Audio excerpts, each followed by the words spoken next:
Hello, my little warriors. Welcome back. Let's see the next question of subdivision 4 of question number 4 in CBSE class 10 trigonometry chapter. Now, in this question, 1 plus secant a divided by secant a is equivalent to sine square a by 1 plus cos a.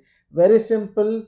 For secant a, you substitute this by 1 by cos a, you will arrive at one answer. And then after that, solve this right hand side. It will be a very simple problem. Let's start doing it.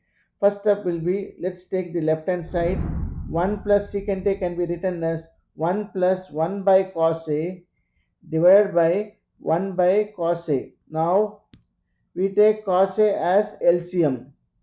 Therefore, the next step will be cos a plus 1 divided by cos a.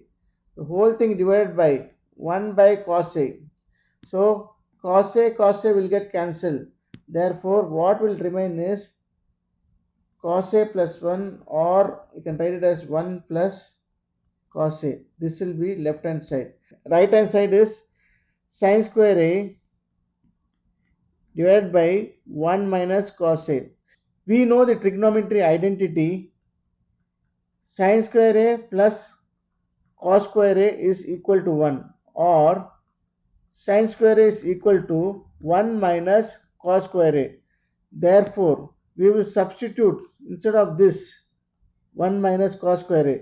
Therefore, the next step will be 1 minus cos square a divided by 1 minus cos a. Now, if you see carefully, this is of the form a square minus b square, which is equal to a plus b into a minus b. Then we can write this as 1 minus cos a into 1 plus cos a divided by 1 minus cos a. 1 minus cos a, 1 minus cos a will get cancelled. What is remaining is 1 plus cos a. This 1 plus cos a is here also in left hand side. Therefore, LHS is equal to RHS. Hence, the problem is solved.